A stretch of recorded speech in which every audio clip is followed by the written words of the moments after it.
appreciate them being here, and even more so appreciate the work they do every single day. Have a couple things at the top, and then we'll get to your questions. First, to meet the Secretary's goals to modernize American diplomacy, win the competition for talent, and ensure that all applicants can present a full picture of their qualifications, the Department of State today is announcing improvements to the Foreign Service selection process. The department is moving away from the Foreign Service Officer test as a pass-fail gateway test and expanding focus on a candidate's education and experience for a more holistic approach in the selection process. Starting with the June 2022 Foreign Service test takers, all candidates will proceed to the Qualification Evaluations Panel, or QEP, where their performance on the Foreign Service test will be one factor taken into consideration along with the personal narratives that they'll submit during the registration process. Combined with scores from the Foreign Service exam and the Qualification Evaluations Panel, which reviews each candidate's work history, education, experience, and 6 brief written narratives based on Foreign Service core precepts, that will give the department a more balanced view of candidates who will be selected for the next phase of the selection process, the Foreign Service Oral Assessment. This change is happening in the midst of what is expected to be the best year for Foreign Service intake in a decade. I think many of you saw the news earlier this month that we had the largest class of incoming officers, more than just under 200 officers, and we expect this year to be the best year for our intake in a decade. It is the most significant change to the Foreign Service selection process since 1930, and we anticipate this change will result in identifying a more qualified pool of applicants. Next and finally, the United States is deeply concerned by the Tunisian president's decision to unilaterally restructure Tunisia's Independent High Authority for Elections, or ISIE. A genuinely independent election authority is critical given its constitutionally mandated role in Tunisia's upcoming referendum and parliamentary elections.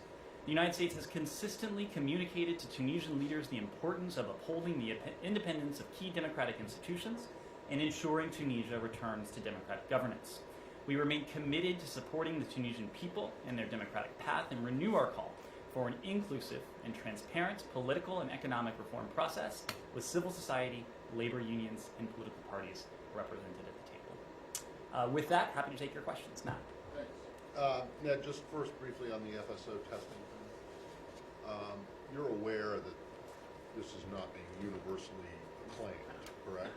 That there's, particularly AFSA, registered some, what seem to be some pretty significant concerns about this having been done without any input from them, with any other federal employee group, whether you want to call it a union or not. Will their concerns at all, do they matter? We are in a regular discussion with outside groups, including, of course, in this case, AFSA. AFSA is an important organization.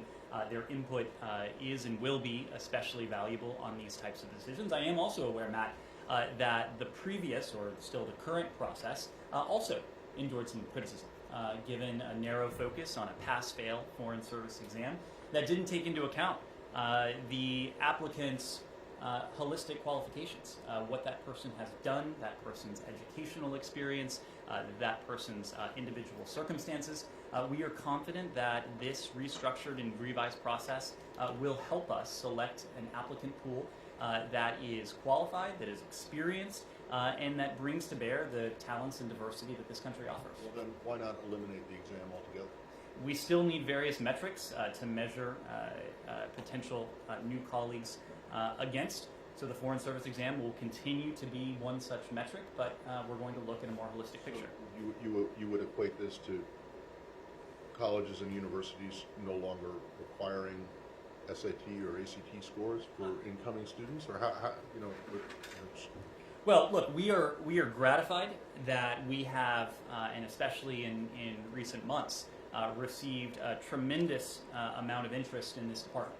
And with so many applicants, thousands upon thousands of applicants, we need various metrics against which to weigh applicants.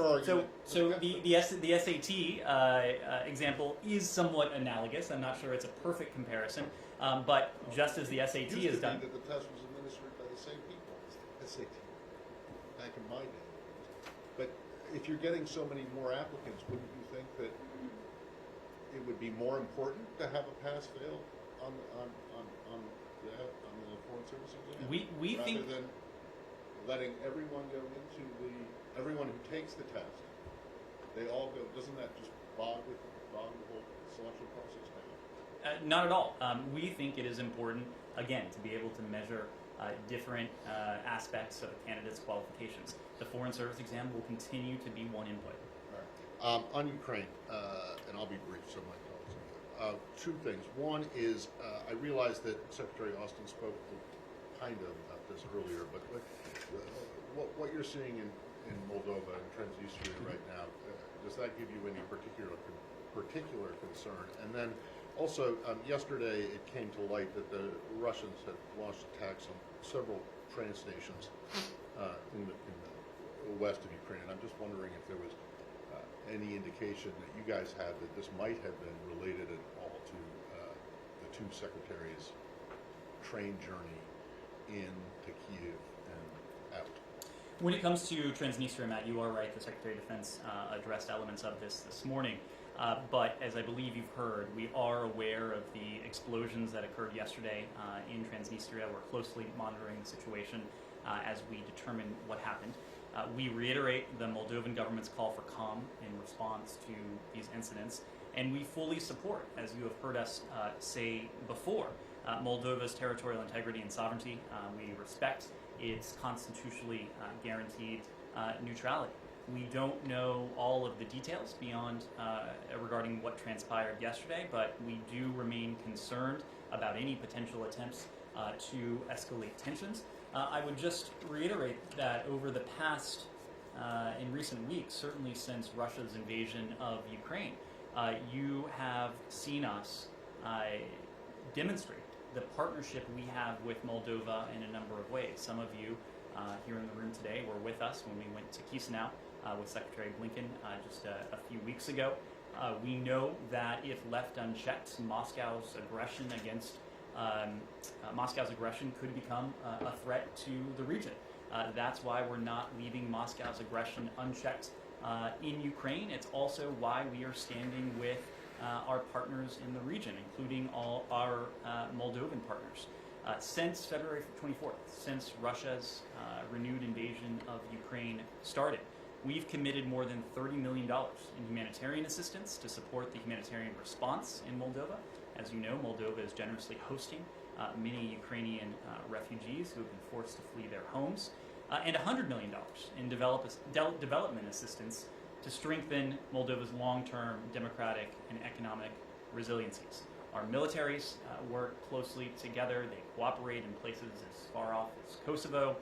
We were, as I mentioned just there, a few weeks ago. And last week, we relaunched with Moldova our strategic dialogue, a dialogue that had been on pause for several years. Moldova is a strong partner. We are working to make sure that they have what they need to respond to the regional consequences of Russia's aggression against Ukraine. Yes, Andrea. I want to ask you about Lavrov's comments from last night, not to underestimate the threat. I know that Secretary Austin responded very briefly at Ramstein to this, but the first time we've heard this from the Russians in quite some time. The last thing that we heard analytically was what Bill Burns said in Atlanta in his speech. Well, we're always ready, but in talking to Secretary Moniz today, in talking to me about the nuclear threat, which is so deeply invested in, he said to me that the Russians have now turned nuclear deterrence on its head, using the nuclear threat against a conventional opponent that they have invaded, rather than, as it had been used for decades, as assured destruction against two nuclear powers. So, asking more broadly about how concerned you might be as Russia may feel increasingly cornered in this next phase, and as the weapons is obviously so increased from the West, to use tactical nuclear weapons. I was going to ask a follow-up question about it. Sure. Let me start with that one first. So we have seen in recent weeks a pattern of bellicose statements, and whether you call them statements, whether you call them bluster, whether you call them propaganda, this has become a pattern. These certainly are provocative statements. We think they are deeply irresponsible. We deem them to be a continuation of the Russian government's very clear attempts to distract from its failure in Ukraine, to distract from the brutality that it is perpetrating on the Ukrainian people, to distract from its apparent unwillingness to negotiate in good faith, and to distract from its history against its neighbors. They have at every turn sought to deflect responsibility for their actions by attempting to shift blame from where it resides, and that of course is with the Kremlin, to other parties, whether that is to Ukraine, whether that is to NATO, whether that's to the West, whether that is to the United States.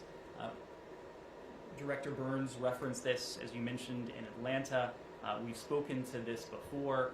We think loose talk of nuclear weapons, nuclear escalation, is especially irresponsible. It is the height of irresponsibility. And it's a clear contradiction of what the Russian Federation has confirmed and reconfirmed on any number of occasions, including with the UN Security Council statement that emanated earlier this year, that a nuclear war must not be fought and can never be won. That is a statement we heard from Moscow during the Cold War. It's a statement we heard from Moscow after President Biden's meeting with President Putin last June. It's a statement that Moscow signed on to earlier this year. Now, that is not to say that even as we talk about this in terms of bluster, in terms of propaganda, in terms of provocative statements or bellicose statements, that we're not paying very close attention and that we're not thinking through various contingencies. We absolutely are.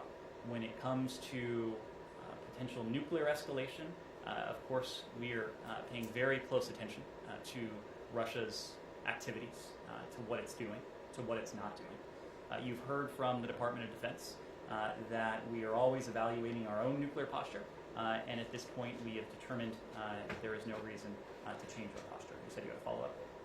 Is there to any extent, do you think that Secretary Austin saying that our goal was to weaken Russia so they could never again invade when we were in Poland, or Secretary Blinken saying that Ukraine is winning and that Ukraine will be a sovereign, independent nation, I'm paraphrasing, long after he was gone?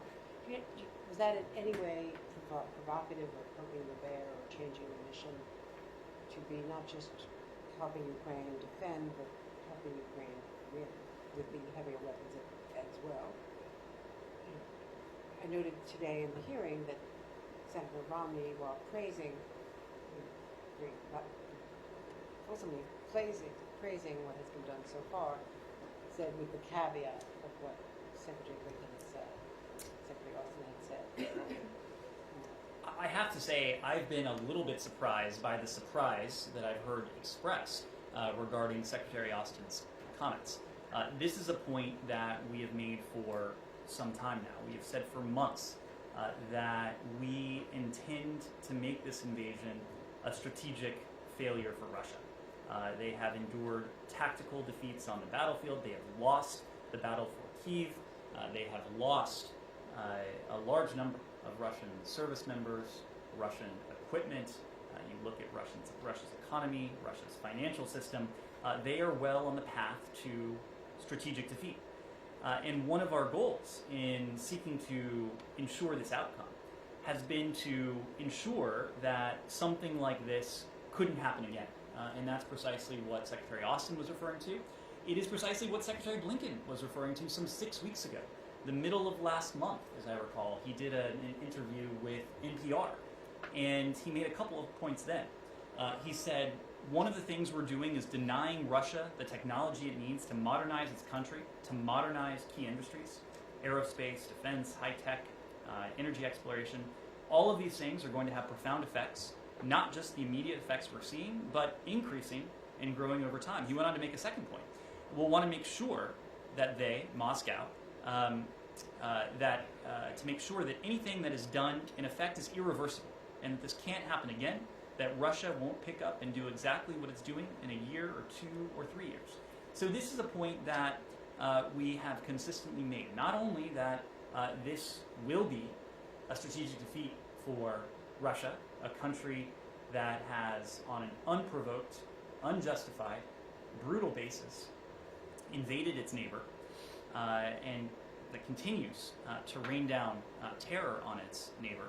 But we've also made the point that we want Ukraine to win. And that is why we have a strategy that has these two principal prongs. Number one, we are doing everything we responsibly can to help Ukraine defend its sovereignty, its territorial integrity.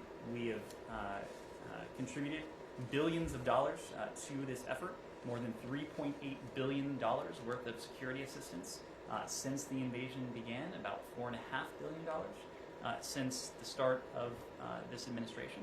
And as I alluded to before, the other prong is what we are doing to hold Moscow to account. That includes the sanctions, it includes the export controls, it includes the visa restrictions, it includes everything that you've heard from us that places accountability on the decision makers who are responsible for this invasion in the first instance, and all of those in their inner circle and the circles surrounding them, who in some ways have supported this disastrous decision. And that is something that we will continue to do. Yes. Yeah. Thank you. Let me do one follow up, and Kylie, go ahead. Yeah, I have a follow-up too. Kylie, go ahead. Okay, I'm just curious, you said that Russia is well on the path to strategic defeat. Yeah. Can you expand on that idea a little bit for us? Because you talked about them militarily not doing well and hope that they won't be able to invade Ukraine or another country again. But what does strategic defeat mean for the Russian economy, for Russia's place in the world going forward, and some bigger ideas beyond the military? Well, that's precisely what it refers to. You can talk about battlefield progress or lack thereof. And that, of course, is important when it comes to the fight for Ukraine's freedom, its sovereignty, its territorial integrity. But when we talk about strategic defeat, we're talking about Moscow's positioning in the international system. And the Moscow that prepared to invade and that on February 24th went forward with its invasion will not be the same Russian Federation in terms of its positioning on the world stage. That will emerge when this conflict is over. And we mean that in a couple different ways. One, you can already see the toll on Russia's economy and its financial system. It's an economy that is forecast to contract by some 15% this year. It's an economy that is losing hundreds, some 600 multinational companies that have made the choice to leave the Russian marketplace, either not wanting to in any way support President Putin's war machine, or making the very strategic decision that it's not a market that will be worth the investment, either now or when this is over. You've seen what's happened to the Russian stock market, to Russia's currency, but you've also seen the toll that, and you will see over time increasingly, the toll that the export controls will have on Moscow's ability to wield strategic influence on the world stage.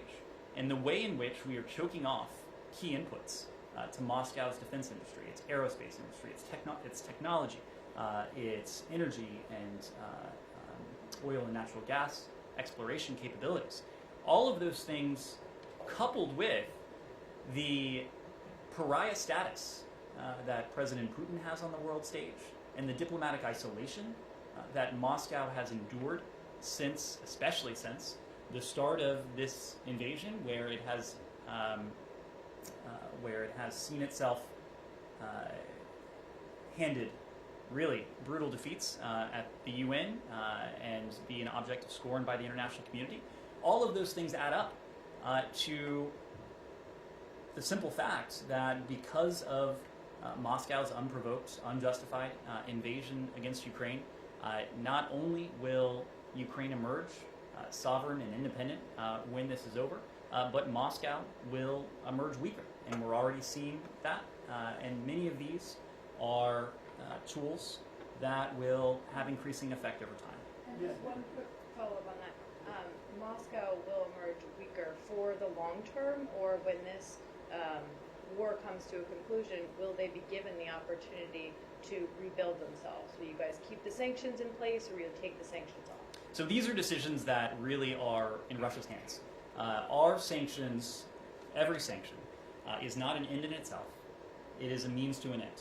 And the end, in this case, the near-term end, is seeing an end to this bloodshed, putting an end to this violence, bringing this war to a conclusion.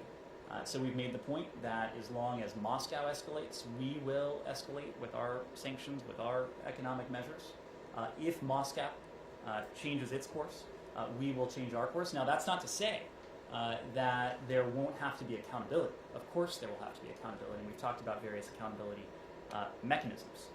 We also want to see to it, again, as the Secretary said some 6 weeks ago, and Secretary Austin alluded to yesterday, that something like this type of aggression, can't be repeated, whether that's in days, weeks, or months, or years, from the conclusion of these hostilities. Just to follow on this very point that you just mentioned, you said for weeks, months, years, and so on. So this war can go on conceived. I mean, to achieve the strategic defeat of Russia can go on for years. Is that what No, you're that's saying? not what I was referring to. What I was referring to is that we want to see to it that Moscow's aggression of this nature, can't be repeated once this conflict is over, whether that is weeks after the conflict ends, months after the conflict ends, or years after the conflict ends.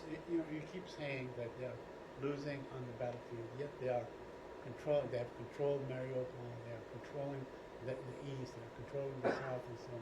It's not exactly like a defeat. And the Russians, from their point of view, they said, we have good relations with China, we have good relations with India, and so on. Sure, they are pariah in the West, but not among other countries. Relations with no other country, even particularly large countries, will be able to replace what Moscow has lost and will have lost by its actions and the response that, together with dozens of countries across 4 continents, we've put in place. So no relationship, no set of relationships will be able to compensate for what Moscow will have lost and stands to lose. To your first point, there's no denying, of course, that Moscow has a lot of firepower. They have demonstrated not only the capability, but I think even more disturbingly, a willingness to brutalize the Ukrainian people. Our goal is to see to it that this conflict, this war, Russia's war against the people of Ukraine, is brought to a close as soon as can be achieved, precisely to put this violence to an end, to put the bloodshed to an end, to put the brutality to an end as well. Follow up? You mentioned that one possibility like the sentiments, but as a matter of fact, the propaganda we are talking about right now is being pushed during Russian leaders' meetings with governors. UN Secretary General was in Moscow today, and Lavrov, some statements that came out of Russia today, in fact, came during those meetings. And President Putin made a statement during his phone call with Erdogan, talking about already having Mariupol in his hands. My question is, do you think the world leaders' communications with Russian leaders should be preconditioned with getting out of Ukraine first before we communicate with them? We believe this war has to be brought to a close through dialogue and diplomacy.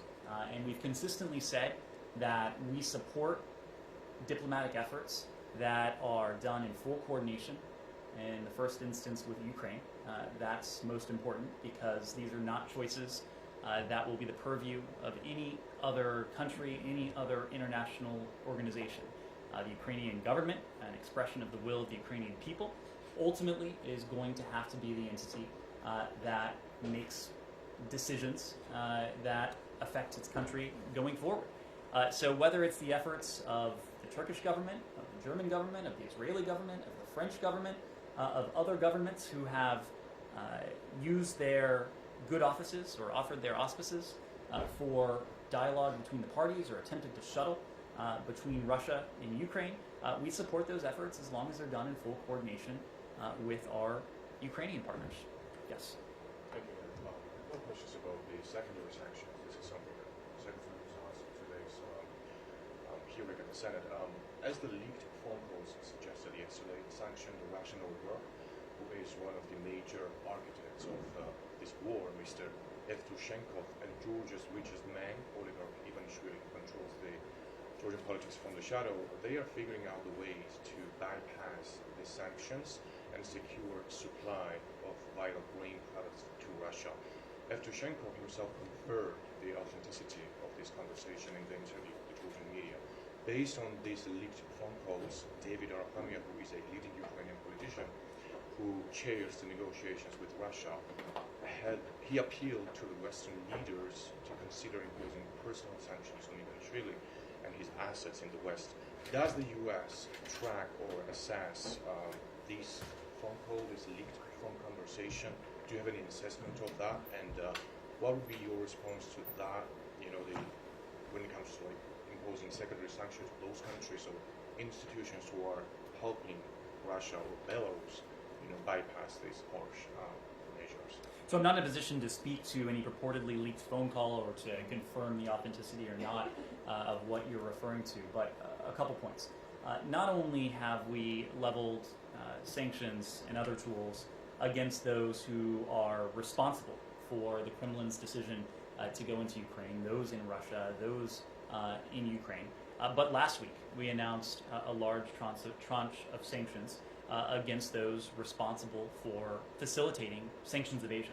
And so sanctions evasion is something that we are taking a very close look at around the world, whether that's in Russia, whether that's in Belarus, whether that is anywhere else around the world. And I think our actions last week demonstrated that we will go after those networks, those entities, those individuals who are willfully, deliberately, systematically evading or helping others to evade these sanctions. Of course, I'm not in a position to preview sanctions on any individual or any specific entities, but it's something we're taking a very close look at. Yes, Jane. Thank you, Ned. I have two questions on South and North Korea. North Korean. Sure. Before we go on to another region, we'll take a couple final Ukraine questions. We need to comment. After Secretary Blinken announced, on Monday, that the State Department would return some diplomats to Lviv this week, can you confirm whether or not that has started today, and if they successfully made the journey back to Poland today? I can confirm that. The Deputy Chief of Mission and members of the embassy team traveled to Lviv, Ukraine today, where they were able to continue our close collaboration with key Ukrainian partners. Today they met with interlocutors from the Ukrainian Ministry of Foreign Affairs.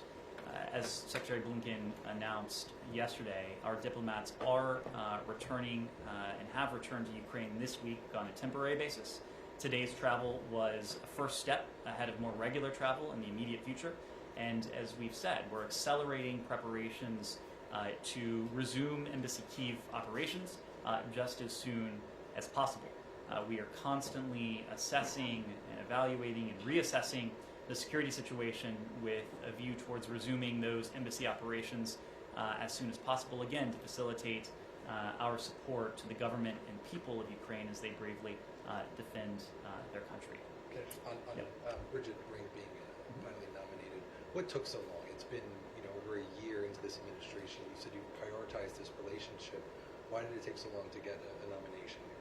Well, the fact is that we haven't had, unfortunately, an ambassador in Ukraine in several years now. And of course, need not go into why we didn't have an ambassador there in the first place. But there are processes both within our government and coordination with the host country government, in this case our Ukrainian partners, that are a prerequisite before we're in a position to announce a nominee publicly. In this case, we've been gratified to hear of the reception to her nomination. Of course, we've heard a very positive response from our Ukrainian partners. And today, for those of you who are watching Secretary Blinken on the Hill, you heard again a very positive and welcome reception to the news from members of Congress, who we hope will be in a position to take up her nomination very shortly. No one went in yesterday? Today was the first day. Yeah, that's not what I meant. For those people. But did anyone go in yesterday? On Monday? Today was the first day that we had embassy officers. Anyone? That's right. Embassy officers. Correct, yes. Let me take a couple. One more question on Ukraine? Simon, let's move it around. The Secretary has spoken, including on the Hill today, about the war entering a different phase. And obviously this is something that was discussed in the meeting with Zelensky with the other Ukrainian officials. In terms of what new weapons are required by the Ukrainians for this new phase, you've spoken about howitzers, long-range artillery. Are there any other types of weaponry that they're particularly asking for, and you're considering giving any more sophisticated systems than that? Well, I think it would start by saying that we've already provided sophisticated systems directly, or facilitated the provision of sophisticated systems directly in response to what our Ukrainian partners have been asking for. And it is a regular staple of our engagement with our Ukrainian partners that they update us on their particular needs. And those needs are different now than they were in the earliest days and hours of the invasion, because, as you alluded to, Russia's aggression is shifting from its initial ambitions to take the capital city, its initial ambitions to engage in successful urban warfare, to now the campaign for the south and the east. And so as Russia's war aims have shifted after they've been defeated in their initial aspirations, the nature of our assistance has changed as well in terms of the capabilities and the systems that we are providing them. When Secretary Austin and Secretary Blinken met with President Zelensky and his team in Kyiv on Sunday, there was a discussion of the battlefield and precisely what implications that battlefield holds for Ukrainian needs. You heard from Secretary Blinken in the aftermath of that we're going to be in a position to provide hundreds of millions of dollars more in FMF, foreign military financing. This is separate and distinct from the presidential drawdowns that you've heard us put forward in previous weeks, but it is equally useful, and in many ways it gives our Ukrainian partners flexibility in terms of what it is that they are procuring from the United States for their defensive needs against this Russian aggression. Secretary Blinken also announced more than $150 million or so in terms of ammunition. The Department of Defense has talked about the artillery, the systems that the Ukrainians have requested for the battle for the Donbass, and I'll defer to the DoD to speak to that. The German tanks, Sure. which is finally the Germans today agreed to send their tanks. Well, now according to Reuters, Switzerland is refusing to approve the re-export of the ammo needed for those tanks. Is there anything that the U.S. can do with Switzerland to try to smooth this out, given how long Ukraine has been waiting for the German weapons? Well, Germany has been an important partner, an important member of the coalition that we have put together, not only in recent weeks, but over the course of recent months. And we welcome Germany's announcements over the course of months that it will increase defense spending, bolster defense capability and readiness, its announcement that it had halted the Nord Stream 2 pipeline, and its transfer of lethal assistance and now heavy weaponry to Ukraine. These bold moves, we think, will strengthen Germany's role as a leader in global security, in line with its diplomatic, economic, development, and humanitarian influence in Europe and around the world. It's not for us to speak to specific systems or assets or capabilities that any other country is providing, so I'll leave it to our German allies to speak to what it is precisely that they're providing, and I would have to refer you to the Swiss government for any discussions between those two governments. Yes?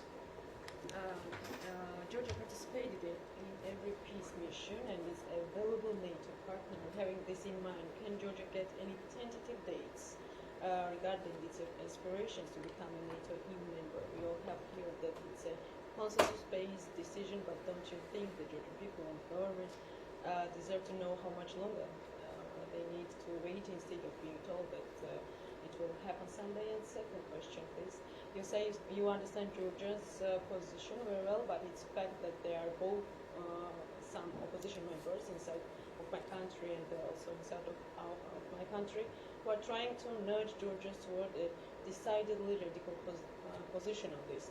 And this is happening in parallel to the ongoing Russian invasion in Ukraine.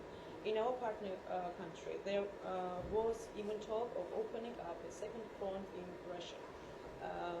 On Russia, and this is being advised to a country that together with Moldova faces the greatest risk of renewed Russian aggression. As you know, 20% of my country is occupied of by Russia. What objectives do you think this campaign for more radical stance and increased pressure on Georgian government serve?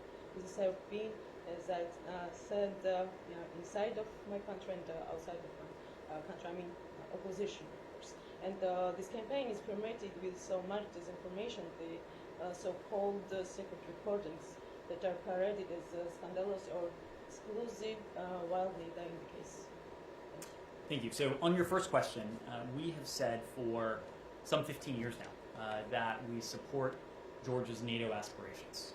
We believe that NATO's open door policy, it should be an open door for those countries that aspire to join the alliance. We've also said that no outside entity can or should have a veto on any eligible country's aspirations to join the NATO membership. Now, as you alluded to in your question, the membership process, it is a process that is overseen by the alliance. These will be alliance decisions. There are a set of requirements that any aspirant country will need to fulfill before being eligible to be considered for full membership. But Georgia already is an important NATO partner.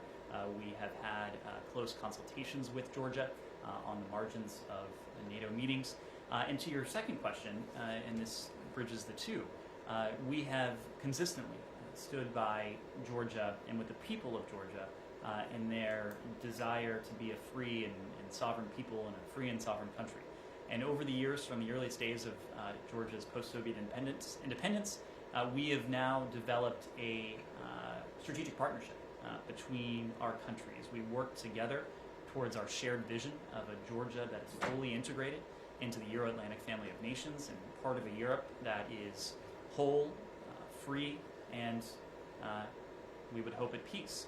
And this is a vision that takes hard work, it takes patience, it takes significant resources to realize. That's why we have sought to do our part. We have allocated almost $6 billion in assistance funds to Georgia. We've trained over 20,000 Georgian soldiers. We've sent over 6,000 people to the United States for cultural and educational exchange programs. We've helped promote economic growth, the rule of law, democratic governance, many other initiatives that are important to the Georgian people and their aspirations, but important interests of ours as well. And so we'll continue to partner with Georgia on their aspirations, on their ambitions, and to protect what they've been able to achieve. Jenny, I'll go back to you. Thank you very much. On the North Korea, I have two cases South and North Korea. North Korean leader Kim Jong-un mentioned the preemptive use of their nuclear weapons at a military parade in Pyongyang yesterday. Regarding Kim Jong-un's emphasis on the use of nuclear force rather than dialogue for abandoning the nuclear program, how can you assessing the prospect for future dialogue with North Korea? And I'll follow up next occasion.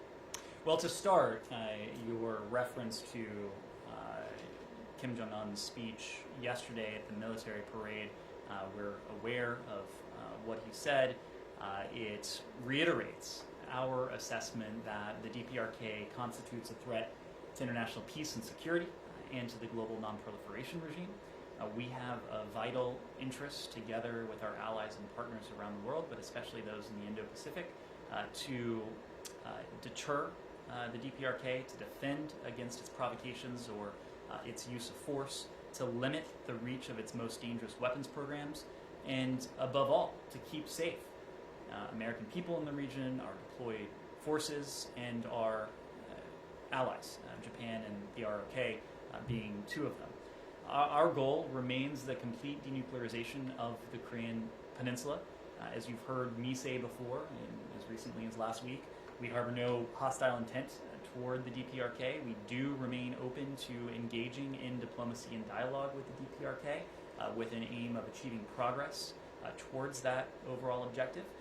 But we also have an obligation to address the recent provocations that we've seen from the DPRK, including its two recent ICBM launches. We have an obligation to enforce the UN Security Council resolutions that are in place. Those are obligations that will continue to work on very closely with our allies in the region, with our partners in the region, and with our allies and partners at the UN. And it goes without saying, of course, that our commitment to our treaty allies, Japan and the ROK, is ironclad and remains that way.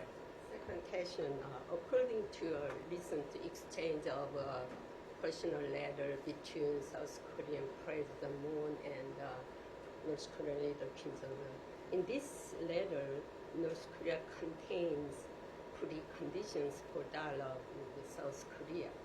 What is your assessment of the sincerity of Kim Jong-un's personal letter? It's not for me to assess the sincerity of anything that has come from the DPRK. What we've said before is that we support inter-Korean dialogue. We support anything that de-escalates tensions and that moves us closer towards our shared objective with the ROK, and that's a complete denuclearization of the Korean Peninsula. Joseph. Secretary Blinken was asked multiple times today about the Vienna talks and nuclear deal. He used very intricate language multiple times when it came to the FTO designation and specifying the Quds Force. Can you give us any updates on where those are? Is there anything scheduled, any meetings scheduled back in Vienna? And is that what's holding up the deal right now? Is it the FTO designation on the IRGC or the IRGC Quds Force? We don't have any travel to Vienna to preview. We are in close contact with the EU coordinator who continues to convey messages back and forth. We continue, as you heard me say just the other day, we remain hopeful that an agreement can be reached, but it can be reached only if Iran is prepared to conclude a deal without, for example, raising issues that are extraneous to the JCPOA. If that's the case, we believe that we can achieve a mutual return to compliance of the JCPOA in fairly short order. And that remains our goal for a couple of reasons. You've heard the Secretary speak to this today. It remains our goal principally because President Biden has a commitment to see to it that Iran is never in a position to acquire a nuclear weapon. And the fact is that while the JCPOA was in full effect from implementation day in early 2016 until May of 2018, Iran was verifiably and permanently prevented from obtaining a nuclear weapon. And again, when the JCPOA was in full effect, the breakout time, that is to say, the time that Iran would require to produce enough fissile material for a nuclear weapon if it chose to go in that direction, was about 12 months when the deal was consummated and fully in effect. Now, and the Secretary said this today, that breakout time is measured not in months, but unfortunately in weeks. And that is something that is unacceptable to us as a long-term proposition. That is why we continue to see if we can reach a conclusion, a mutual return to compliance with the JCPOA. But, as we've said, we're preparing equally for either world, a world in which we have a JCPOA and a world in which we are forced to seek other means to be faithful to the President's commitment. Now, the challenge is, we've seen both of these worlds. We've seen what a world with a fully functioning JCPOA looks like, and again, that's a world in which Iran is verifiably and permanently constrained from obtaining a nuclear weapon with a breakout time that is extended. And we've seen a world without a JCPOA. So this is not a thought experiment. Unfortunately, there's been a real-world experiment when it comes to the utility of the JCPOA. And in the world in which the JCPOA has been suspended, not only have we seen Iran's nuclear program gallop forward with the installation of centrifuges, the accumulation of nuclear material, various developments that would contravene the obligations under the JCPOA, but we've seen Iran that has acted with even greater impunity. We've seen an Iran that has enabled its proxies, that has supported malevolent groups and actors in the region. We've seen an Iran that has continued with its ballistic missile program. We've seen an Iran that has continued to be a deeply destabilizing force to the region. We believe that if we are able to put Iran's nuclear program back into a box, if we are able to contain what would constitute the greatest challenge we could face from Iran, the greatest challenge we could face in the region, that we will be more effective and better positioned to confront these other challenges that we face with Iran. So there's some distance yet to close. It's unclear if we're going to be able to get there, but it remains our assessment that mutually returning to the JCPOA would profoundly be in our interest, and we'll pursue that mutual return as long as it remains in our interest. You mentioned yourself months ago that this wouldn't be open-ended, and I mean, the talks have been going on for a little over a year. Granted, I mean, it's not an easy agreement to reach, but I mean, surely, and you guys have also been saying that the breakout time is a matter of weeks for now months. So I mean, how much longer do you guys want to wait? Because it seems like Iran has its demands, and they're not backing down. Well, we're going to test the proposition of a mutual return to compliance with the JCPOA for as long as doing so remains in our interests. And the fact is that right now, Iran's breakout time, it is far shorter than we would like. Were we to re-enter the JCPOA and more precisely, were Iran to once again be subject to the most stringent verification and monitoring regime ever negotiated, that breakout time would be extended. So as long as the non-proliferation benefits that a mutual return to compliance with the JCPOA brings is better than what we have now, that will likely be an outcome that's in our interest. But again, we may not be able to get there because a negotiation, in this case, not only does it take two parties, but there are multiple parties in this, and there are complex questions, some of which remain unresolved. I'll leave aside the argument that we could get into over whether everyone agrees that the JCPOA permanently and verifiably that ended nuclear potential. Leaving that aside, the Secretary seemed to suggest in his answers today that the State Department and the DNI had made a determination that the threat against former Secretary Pompeo and Special Envoy Hook from Iran continued, and that you are continuing to pay whatever amount it is per month for protection for them. Is that correct? Is that a correct reading of what he said? There is only so much I can say on this, but we have an obligation that we take very seriously to provide protection to former officials of this building who may be subject to a threat. Now, I think you could understand why. If someone were, in fact, subject to a foreign threat, we probably wouldn't want to speak to that publicly, so as not to spotlight something like that, to spotlight measures we might be taking to mitigate any such threat. But you heard this from the National Security Advisor on January 9th, I think it was, of this year. He issued a very clear statement. Yes, but after that, and I remember that, and I appreciate the fact that he said that, but after that, you guys notified that you were spending $2 million a month for protection for these two former officials, and also that a decision had to be made within 10 days of that notification, whether or not you were going to ask for more money to continue that protection. And it sounded to me, from what the Secretary said, that you had made that decision. We notify the Hill of many things that we're not in a position to speak about publicly. Let me move around. Yes, please. Can I just follow up on Iran? Quick follow-up on Iran? Very Okay. quick follow-up on Iran.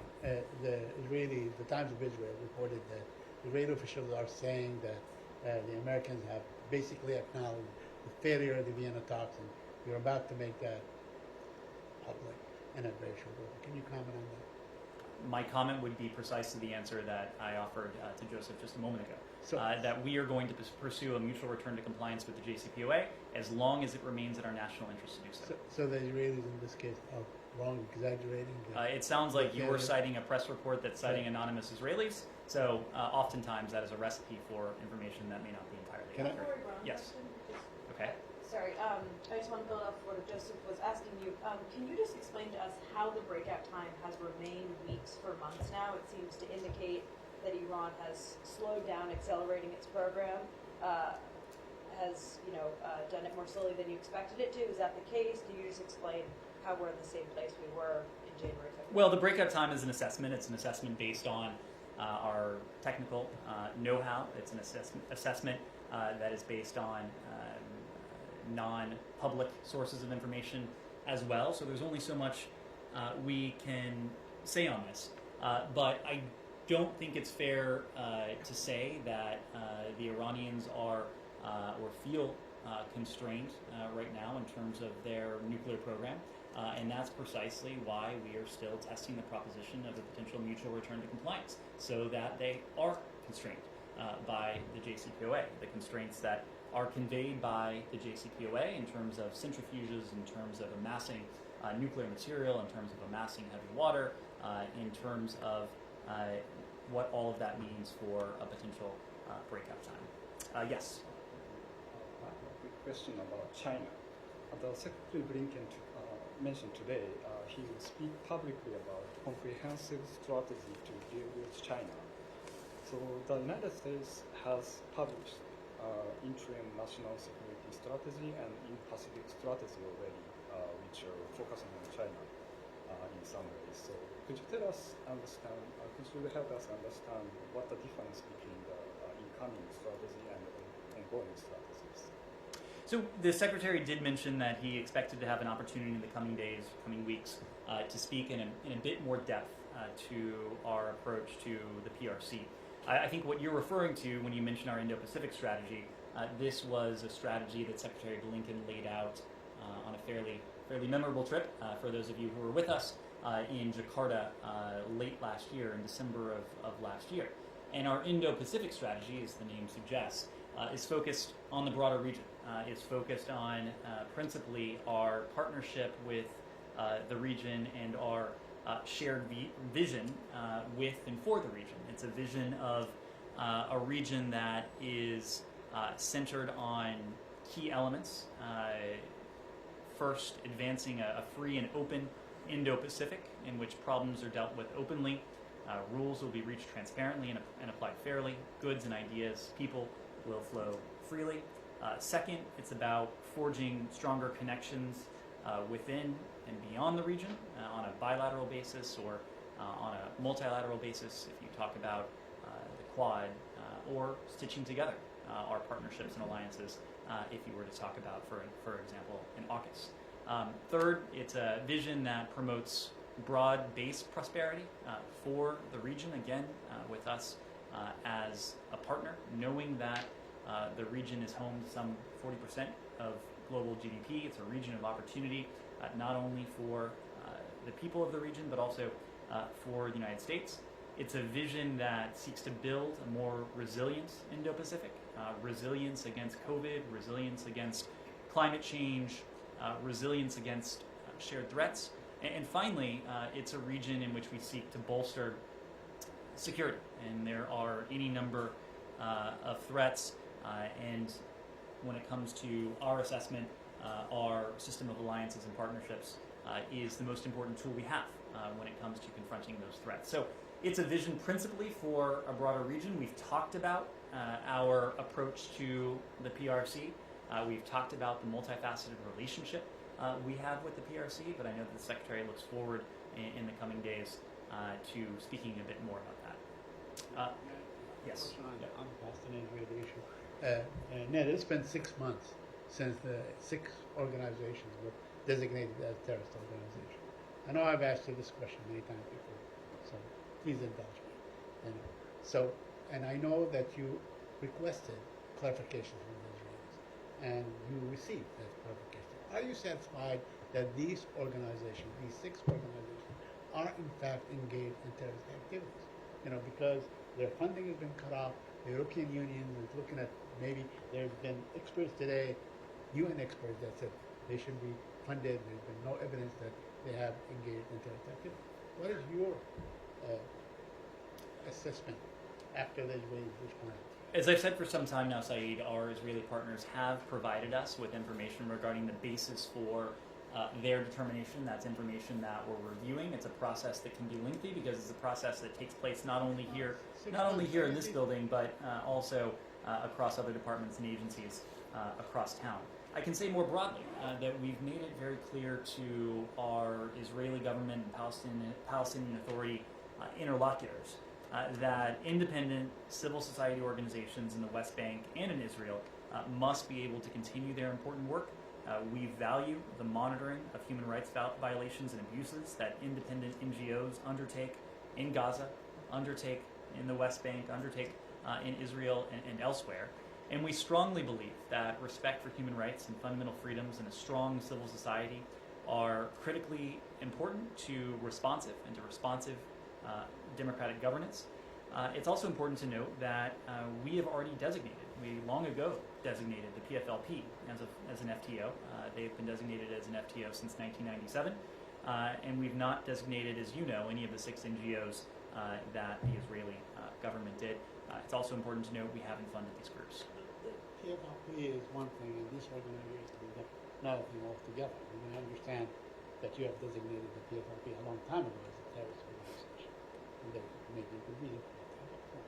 But on these 6 organizations, they have conducted themselves only in terms of human rights abuses, reporting on that, doing civil society organizations. That's something we're looking at. Very lengthy regulations that were dated February, but apparently take effect in May for entry of foreigners into the West Bank. I'm not immediately familiar with them, but if we have a reaction, we'll let you know.